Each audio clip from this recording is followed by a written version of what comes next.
भाइयों बहनों, करारा तमाचा मिला है डीएमके को। उनके भ्रष्ट चेहरे का पर्दाफाश हुआ है। आज इतनी बड़ी घटना घटी है तमिलनाडु में कि सारा डीएमके जो है चकमा गया है, डरा हुआ है। सनातन विरोधी, हिंदी लोगों को अपमानित करने वाला ये ग्रुप आज भयभीत है। तो देखते हैं हुआ क्या। भाइयों बहनों, मैं एक शख्स के बारे में बताना चाहता हूँ। ये एक ऐसा शख्स है जिसने लोगों के सामने ये कहा कि हिंदी वाले, जो हिंदी बोलने वाले लोग हैं, वो तमिलनाडु में पानी पूरी बेचते हैं। इसी शख्स ने राज्यपाल का, गवर्नर का विधानसभा में घोर निंदा किया अपने हाथ के इशारों के माध्यम से। उसने कहा कि वेलेपो, इसका मतलब यह है कि बाहर जाओ। एक कॉन्स्टिट्यूशनल अथॉरिटी को इस शख्स ने इंसल्ट किया था। और यही नहीं, जब सनातन विरोधी बात यहाँ के उदयनिधि स्टालिन ने कहा था, डेंगू मलेरिया के साथ सनातन धर्म का तुलना किया था, तो उस सभा में ये शख्स भी उपस्थित था।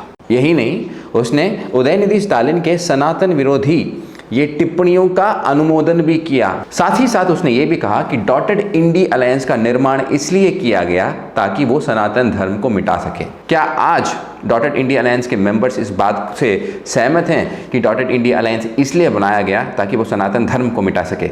பத்திரிகைகளின் மூலமாக, ஊடகங்களின் மூலமாக நம்முடைய இந்த சனாதன எதிர்ப்பு கொள்கையை இந்தியா என்ற இங்கே எல்லாம் நண்பர்களும் சொல்லிவிட்டார்கள்.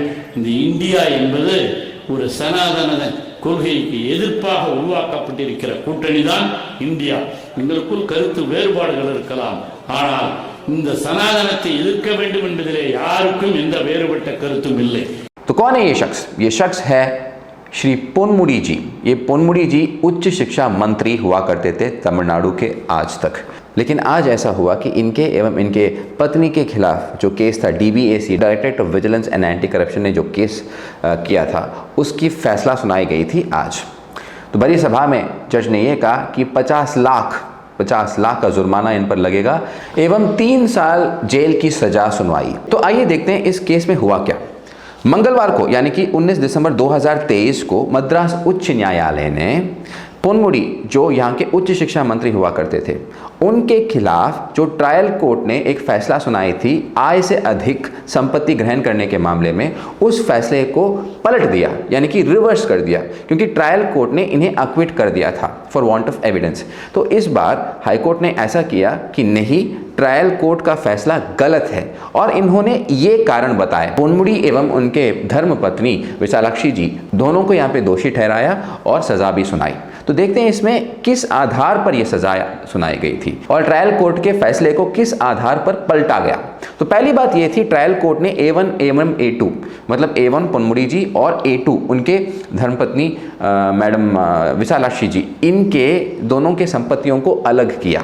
कहा कि ये संपत्ति इनका अलग है और विशालाक्षी जी का संपत्ति अलग है। तो जयचंद्रन जी, जो यहाँ के न्यायमूर्ति थे, तो उन्होंने कहा कि इन दोनों को सेपरेट या फिर अलग किया नहीं जा सकता। पॉइंट ये है कि A1 ने जो संपत्ति बनाई थी वो आय से अधिक बनाई थी और उसका देखरेख किया था A2 यानी कि विशालाक्षी, उनके धर्मपत्नी ने। तो ये था सबसे इम्पॉर्टेंट पॉइंट। और दूसरी बात, उच्च न्यायालय ने ये भी कहा कि इनकम टैक्स रिटर्न्स पर आप निर्भर नहीं कर सकते, क्योंकि सुप्रीम कोर्ट ने कई फैसलों में बताया है कि आय से अधिक संपत्ति के केसों में, मतलब डिस्प्रपोर्शनेट एसेट्स के केसों में, ऐसे इनकम टैक्स रिटर्न्स पर निर्भर नहीं किया जा सकता। और तीसरी बात ये कि 2011 तक, जब तक ये केस ना बना, तब तक विशालाक्षी जी ने इनकम टैक्स रिटर्न फाइल नहीं किया। उन्होंने 2011 के आसपास इसलिए फाइल किया क्योंकि वो इतना आय अपना, मतलब इतनी इनकम वो दिखाना चाहती थी कि जो संपत्ति बना है वो इस आय से, मतलब इनकम से बना है। ये बिंब प्रस्तुत करने के लिए उन्होंने एक bloated income tax return file किया था। चौथी बात ये कि इनके पास जो एग्रीकल्चर लैंड है, मतलब कृषि भूमि या जो खेतीबाड़ी जो करते हैं, उस भूमि से जो आय इन्होंने बताया कि 50 लाख के आसपास इन्हें मिला, लेकिन एस्टिमेशन किया गया 13 लाख के आसपास। इन सारे आधारों पे, और इनसे ज़्यादा भी आधार हैं, 85 पेज का जजमेंट है, तो इन सब बेसिस पे ट्रायल कोर्ट का जो जजमेंट था वो पलटा गया और इनको अपराधी, मतलब पोनमुडी जी एवं उनके वाइफ मैडम विशालाक्षी जी को अपराधी ठहरा गया। इनको 3 साल की सज़ा दी गई एवं इनको 50 लाख का जुर्माना भी दिया गया। तो देखिए कितना सीरियस ऑफेंस डीएमके मिनिस्टर ने किया है। ये केवल एक ऑफेंस नहीं है, इनके ऊपर ऑलरेडी केस और पेंडिंग है इसी डिस्प्रपोर्शनेट एसेट के मामले में। और पोनमुड़ी जी अकेले नहीं हैं भाइयों बहनों, अगर तमिलनाडु में डीएमके के मंत्रालय में, मिनिस्ट्री में अगर 35 मंत्री हैं तो उनमें 11 लोगों के ऊपर बड़े सीरियस केसेस बने हुए हैं। और उनका नाम मैं बताना चाहता हूं, KKSSR जी जो यहाँ के वो डिसास्टर मैनेजमेंट के मिनिस्टर हैं, तंगम तेनरसे जी जो यहाँ के फाइनेंस मिनिस्टर हैं, उन दोनों पर भी पोनमुड़ी के ऊपर जो केस बना था वैसा ही केस एक बाकी है। इसके अलावा जगत रक्षकन जी, उसके बाद आपको तो पता ही है ए राजा जो MP हैं, उनके ऊपर 2G का भी केस चल रहा है। वैसे मैडम कनिमोड़ी के ऊपर भी केस चल रहा है। उसके बाद है एवा वेलु, बहुत पावरफुल मिनिस्टर हैं, उनके ऊपर भी यहाँ पे केस चल रहा है। फिर अनिता राधाकृष्णन, इनके प्रॉपर्टीज़ जब्त किए गए ED द्वारा। ऐसे अनेक लोग या तो ED के रेडार में हैं या फिर इनके ऊपर बड़े सीरियस करप्शन केसेस अभी न्यायालय में बाकी है। अब जैसे ये फैसला निकला, DMK अभी नई तरीके ढूंढने लगा कैसे इसमें से बच सकें, क्योंकि अभी तक एक DMK का सिटिंग मिनिस्टर कभी कन्विक्ट नहीं हुआ, अपराधी ठहरा नहीं गया। इन पे तो काफ़ी केसेस बाकी हैं लेकिन अपराधी ठहरा गया पहला मिनिस्टर है अपना पोनमुड़ी जी। तो इनका अभी देखिए तकनीक क्या है। तो DMK के जो लॉयर्स हैं वो कहने लगे कि इस केस में एक प्रॉब्लम है, इस मुकदमे में एक प्रॉब्लम है। जो न्यायमूर्ति ने ये फैसला सुनाया उनमें लैटेंट बायस, मतलब अव्यक्त पक्षपात हम देख रहे हैं, क्योंकि ये जो न्यायमूर्ति थे डॉक्टर जयचंद्रन, वो ADMK के गवर्नमेंट, जो DMK के ऑपोजिशन पार्टी माना जाता है, उनके गवर्नमेंट में लॉ सेक्रेटरी यानी कि कानून सचिव रह चुके हैं। Point number 1। पॉइंट नंबर 2 ये है कि ऑलरेडी पोनमुड़ी के प्रॉपर्टी को फ्रीज करने के मामले को ये सुन चुके हैं, तो इसलिए लैटेंट बायस हो सकता है। तो ये दो चीज़ हम सुप्रीम कोर्ट में रिप्रेजेंट करेंगे। ये है DMK का अभी चाल। देखिए भाइयों बहनों, अभी ये बड़ा सीरियस मामला है।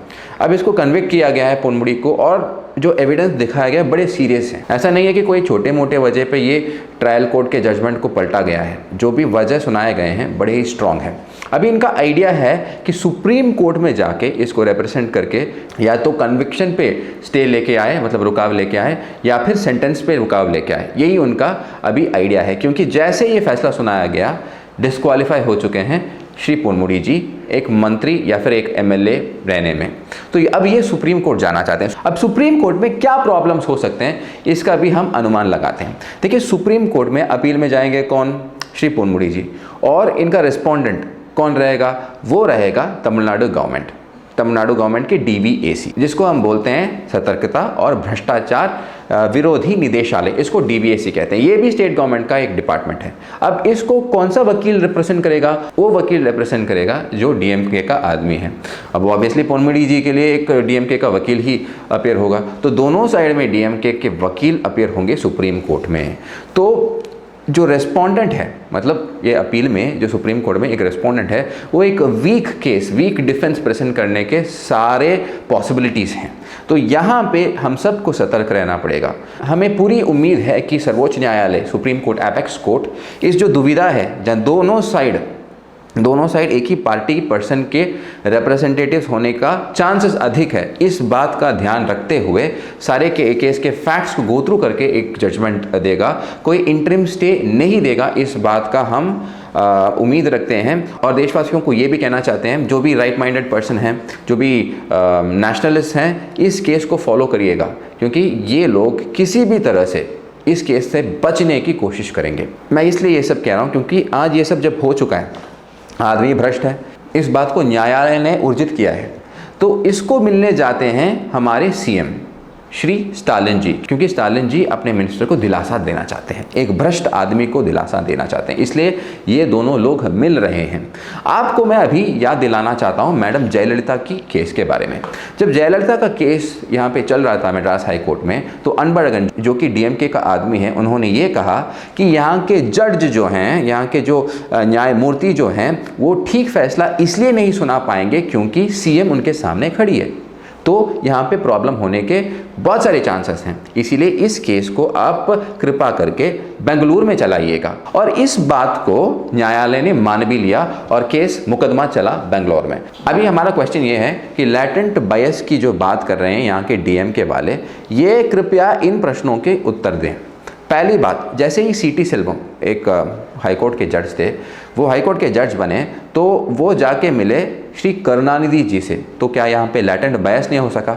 यहाँ पे एक न्यायमूर्ति ने, जो कि डीएमके का क्लोज आदमी माना जाता है, उसने के नेहरू के डिस्प्रपोर्शनेट एसेट में एक फैसला सुनाया। प्रिवेंशन ऑफ करप्शन एक्ट के तहत के नेहरू को रिलीज कर दिया, अक्विटल कर दिया, कह दिया कि इसका कोई दोष नहीं है। लेकिन ये रिवर्स हुआ सुप्रीम कोर्ट में।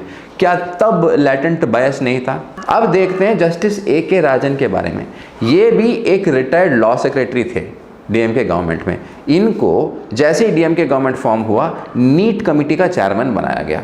क्या तब लैटेंट बायस नहीं था? ऐसे बहुत सारे लोग लैटेंट बायस के योग्य हैं जब डीएमके का गवर्नमेंट था। तब किसी ने इस लैटेंट बायस के बारे में बोला नहीं। आज कैस्टिंग एस्पर्शंस ऑन अ जज, मतलब एक हाई कोर्ट जज के फैसले के ऊपर संदेह उठाना, क्या ये पूरे जुडिशरी के ऊपर संदेह उठाने के समान नहीं है? तो ये है अभी डीएमके का स्ट्रैटेजी। डीएमके अभी सुप्रीम कोर्ट में जाना चाहता है, सारा tricks in the book use करके स्टे ऑन कन्विक्शन या फिर स्टे ऑन सेंटेंस लाने की कोशिश करेगा, रिवर्सल लाने की कोशिश करेगा। लेकिन फैक्ट्स ऑफ द केस बड़ा क्लियर है। ये बस शुरुआत है भाइयों बहनों, याद रख लीजिएगा, बस शुरुआत है। अगर ये सब ठीक से जाए तो काफ़ी सारे कैबिनेट के मतलब 1/3 ऑफ द कैबिनेट अंदर होने के, जेल के अंदर होने के सारे पॉसिबिलिटीज़ हैं। भाइयों बहनों, और एक प्रश्न मैं डीएमके से पूछना चाहता हूँ। देखिए, जब मैडम जयललिता को डिस्प्रपोर्शनेट एसेट केस में तारीख पे तारीख दिया गया, काफ़ी एडजर्नमेंट्स दिया गया, तब इन लोगों का स्टेटमेंट ये था कि ड्रैगिंग देयर फीट, उन्होंने जानबूझ के इसको डिले कर रहे हैं, ये केस को डिले कर रहे हैं ताकि वो बच सके। अभी हमारा प्रश्न ये है 2001 से लेकर के नेहरू जी के ऊपर केस अभी पेंडिंग है। कितना साल हुआ? 22 साल हुआ। क्या ये ड्रैगिंग द फीट नहीं है? तो इन सारे प्रश्नों का उत्तर डीएमके दे पाएगा? कतई नहीं। लेकिन ये लोग यहाँ से बचने की सारी कोशिश कर रहे हैं। इसलिए सेंट्रल गवर्नमेंट, लीगल एंथुसियास्ट जो भी इसको देख रहे हैं, इस केस में अभी सीआरपीसी के तहत कोई एक इम्प्लीडर जा सकता है या फिर एक कैविए फाइल हो सकता है सुप्रीम कोर्ट में, कोई इंटरवीनर हो सकता है। ये सब स्ट्रैटेजी फॉर्मुलेट करने की ज़रूरत है पब्लिक इंटरेस्ट में ये सब करना चाहिए, क्योंकि जब सुप्रीम कोर्ट करप्शन के मामले में इतना सीरियस है तो प्रोसीजरल बेसिस पे इन लोगों को एस्केप होने का मौका नहीं दिया जाना चाहिए। वीडियो के अंत में हम ये कहना चाहते हैं कि ये तो ट्रेलर है, मेन पिक्चर अभी बाकी है। इसलिए श्री अन्नामलई जी ने कहा है कि ये जो कैबिनेट है डीएमके का, वो एक पैक ऑफ कार्ड्स के जैसे गिरेगा। एक गिरेगा, सारे गिरते जाएंगे। एक ही कैबिनेट में 2 लोग अंदर हैं, तो बाकी सब तो अभी जाते ही होंगे। इसलिए देशवासियों, ये बात याद रखिएगा कि DMK INDI alliance, dotted INDI alliance का एक अंग है। इस बारे में कांग्रेस का कहना क्या है? क्योंकि ईडी का रेड नहीं है, आईटी का रेड नहीं है, ये न्यायालय का, मद्रास हाईकोर्ट का फैसला है। क्या कांग्रेस इसके बारे में कुछ कहना चाहेगी, या फिर आम आदमी पार्टी जो झाड़ू लेके घूमता है वो इस बारे में कुछ टिप्पणी करना चाहेंगे? चलिए हम देखते हैं आगे कौन फंसता है। नमस्ते, वणक्कम, जय हिंद।